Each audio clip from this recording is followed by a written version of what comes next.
सारी जिंदगी इंसान बस एक ही दौड़ में लगा रहता है। बैंक बैलेंस बढ़ाना है, प्रॉपर्टी बनानी है ताकि बच्चे सेटल हो जाएं। कमाल है ना। हम उस दौलत के लिए मेहनत करते हैं जो हमारे मरने के बाद हमारे ही बच्चों के दरमियान झगड़े और फसाद की वजह बन जाती है। लोग कहते हैं इतना नाम कमाओ कि मरने के बाद दुनिया याद रखे। अरे भाई, दुनिया के याद रखने से कब्र में एसी नहीं लग जाता। दुनिया 2 दिन रोएगी, तीसरे दिन बिरयानी खाएगी और भूल जाएगी। असली इन्वेस्टमेंट वो नहीं जो बैंक में पड़ा है, बल्कि वो है जो आपके जाने के बाद भी आपके खाते में करेंसी यानी नेकियां भेजता रहे। अब जरा हकीकत सुनिए और गौर फरमाइए।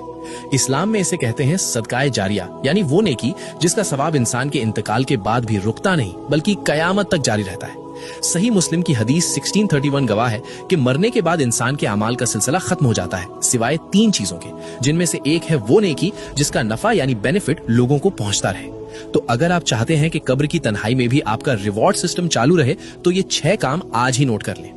कुरान पाक, किसी को कुरान मजीद तोहफे में दे। जब जब वो पढ़ेगा हर हर्फ पे आपको सवाब मिलेगा।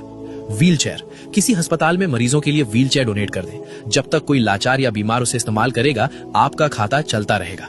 मस्जिद की तामीर में हिस्सा लें, ईंट रख दें या पंखा लगवा दें। ये अल्लाह का घर है, यहाँ इन्वेस्टमेंट कभी डूबती नहीं।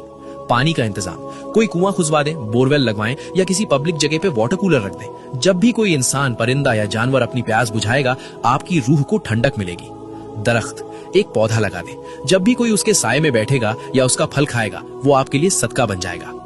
और छठा रास्ता, जो इन सब में सबसे आसान है, वो है इल्म फैलाना। जैसे कि अभी आप ये पैगाम सुन रहे हैं। याद रखिए, कब्र का अंधेरा बहुत खौफनाक है। वहां कोई दोस्त, कोई रिश्तेदार, कोई बैंक बैलेंस काम नहीं आएगा। वहां सिर्फ यही छोटी छोटी नेकियां चिराग बनकर जलेंगी। मौत का कोई कैलेंडर नहीं होता, बुलावा कभी भी आ सकता है, इसलिए इंतजार मत कीजिए।